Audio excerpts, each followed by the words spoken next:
മത്തായി സുവിശേഷം 6-ാം അധ്യായം 25-ാമത്തെ വാക്യം വായിച്ചേ. അതുകൊണ്ട് ഞാൻ നിങ്ങളോട് പറയുന്നത്, എന്തു തിന്നും എന്തു കുടിക്കുമെന്ന് നിങ്ങളുടെ ജീവനായിക്കൊണ്ടും എന്തുടുക്കുമെന്ന് ശരീരത്തിനായിക്കൊണ്ടും വിചാരപ്പെടരുത്. വിചാരപ്പെടണ്ട. ആഹാരത്തെക്കാൾ നിങ്ങളുടെ ഒരു കാര്യത്തിലും വിചാരപ്പെടണ്ട. ഇനി കർത്താവ് പറഞ്ഞു കേട്ടെ, നിങ്ങൾ ജാതികളെ പോലെ ജൽപ്പനം ചെയ്യണ്ട. നിങ്ങൾ പ്രാർത്ഥിക്കാൻ വരുമ്പോൾ ഇതാണ് നിങ്ങളുടെ പ്രാർത്ഥനാ വിഷയമെന്ന് ദൈവം അറിയുന്നു. ഒരു നല്ല ഹല്ലേലൂയ പറഞ്ഞാട്ട്. നീ ദൈവത്തിന്റെ മുമ്പിൽ വന്ന് അവന്റെ രാജ്യത്തെ കുറിച്ചുള്ള കാഴ്ചപ്പാട് പ്രാപിച്ചാൽ മതി. നിനക്ക് വേണ്ടതെല്ലാം നിന്റെ പുറകെ വന്നോളൂ. എത്ര പേർക്ക് വിശ്വാസമുണ്ട്? ഇന്നലെ വരെ പ്രാർത്ഥിച്ച് കുഴഞ്ഞവരോട് ഞാൻ ദൂത് പറയുക, അതൊന്ന് നിർത്തിയച്ച് അവന്റെ രാജ്യം അന്വേഷിക്കുക. എന്താണ് അവന്റെ രാജ്യം? അവന്റെ രാജ്യത്തിന്റെ ശക്തി എന്താണ്? അവന്റെ രാജ്യത്തിന്റെ അധികാരം. പൗലോസ്ലീഹയുടെ വാക്ക് കേട്ടോ, നമ്മെ ഇരുട്ടിന്റെ അധികാരത്തിൽ നിന്ന് വിടുവിച്ച് സ്നേഹസ്വരൂപനായ പുത്രന്റെ രാജ്യത്തിൽ ഇരുത്തി. ആര്? രക്ഷിക്കപ്പെട്ടവൻ ഇരിക്കുന്നത് എവിടാ?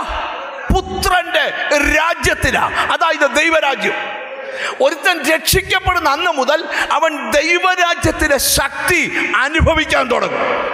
ഒരു നല്ല ഹല്ലേലൂയ പറഞ്ഞാട്ട്. ചിലർ ചോദിക്കും, പാടിയാലേ ജീവിക്കാൻ പറ്റത്തുള്ളൂ? ദൈവരാജ്യത്തിൽ ഇരിക്കുന്നവന് ജീവിക്കണേ പാടണം.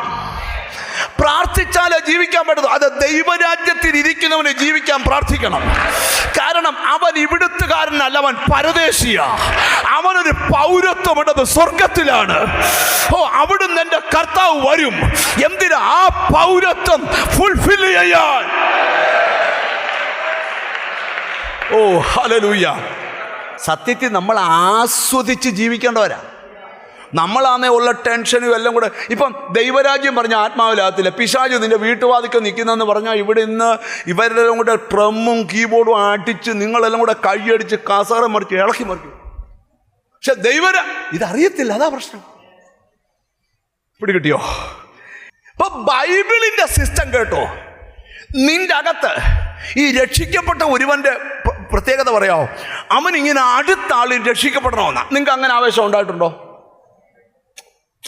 നീ രക്ഷിക്കപ്പെട്ട് കഴിയുമ്പോൾ അടുത്ത ആളും രക്ഷിക്കപ്പെടണമെന്ന് ഉണ്ടോ? ബ്രദറെ വന്നത് തന്നെ അബദ്ധമായിപ്പോയി. എന്നാ പിന്നെ എന്തിനാ ബ്രദറെ അങ്ങ് തിരിച്ചു പോവും? ഉണ്ടോ? മിണ്ടുന്നില്ലല്ലോ. എടാ, ദൈവത്തിന് ചാക്കോ പോയ പൈലി എഴുന്നേപ്പിക്കും, പൈല പോയ തോമസിനെ എഴുന്നേപ്പിക്കും, തോമസ് പോയ മത്തായി എഴുന്നേറ്റ്, കാതിപ്പ് ഇട്ടാൻ പോയ കടുക്കൻ ഇട്ടവും വരും. അതുകൊണ്ട് നിങ്ങൾ ദൈവത്തെ പേടിപ്പിക്കാമെന്ന് ചിന്തിക്കരുത്. അനിപ്പാശ്രയിലും ദൈവത്തിന് പ്രോബ്ലം, പക്ഷെ എനിക്ക് ദൈവം വേണം. അതെന്റെ തീരുമാനമാ. ഇന്ന് ഇവിടെ ഇരിക്കുന്ന ചിലരോട് പറയാം, നിന്റെ എല്ലാ പ്രോബ്ലമും മാറും. നിന്റെ അകത്ത് ദൈവരാജ്യം വെളിപ്പെടണം. നീ ദൈവരാജ്യത്തിന്റെ പ്രൊഡക്റ്റാണ്. നീ ദൈവരാജ്യത്തിനകത്ത.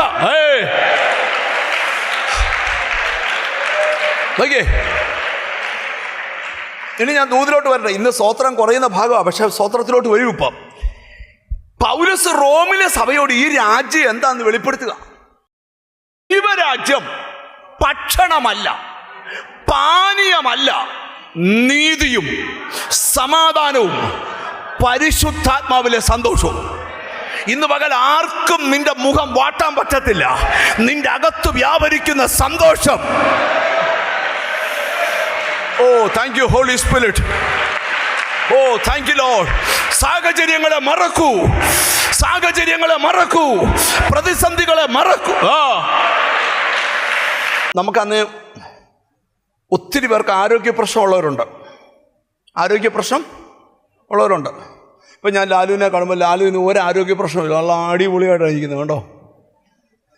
ഒരിക്കൽ ഒരാൾ, പുള്ളിക്കൊന്നും കൈവേദനയും കാലുവേദനയും നടുവിനേനയാണ്, ഭയങ്കര വേദനയാണ്, ഒരു കുറവുമില്ല. പുള്ളിങ്ങനെ ഭാരപ്പെട്ട് യോഗത്തിന് വന്നിരിക്കുക. അപ്പോൾ തൊട്ടടുക്കുള്ള ഒരു ആൻറ്റി അടിപൊളി കാഞ്ചീപുരം ബനാറസ് പൊട്ടൊക്കെ കൊടുത്ത് നല്ല അടിപൊളി വായുവൊക്കെ പിടിച്ച് ഗുസിയുടെ പുറമൊക്കെ അടിച്ച് മിന്നി വന്നിരിക്കുക. ഒരു ദിവസം അടുത്തിരുന്ന ആളെ മാറിയിരിക്കേണ്ടപ്പോൾ പുള്ളിക്കാരത്തിക്ക് അടുക്ക പോയിരിക്കേണ്ടി വന്നു. പുള്ളിക്കാരത്തി വർത്താനം പറഞ്ഞ കൂട്ടത്തിൽ പറഞ്ഞു, എനിക്കങ്ങ് ഭയങ്കര കാലുവേദനയും കൈവേദനയാണ്. പുള്ളിക്കാരത്തി പറഞ്ഞു, അത്രയല്ല ഉള്ളത്, എനിക്ക് ഒരു കിഡ്നി പോയിരിക്കുക, ഹാർട്ടിനൊരു 3 ബ്ലോക്കുണ്ട്.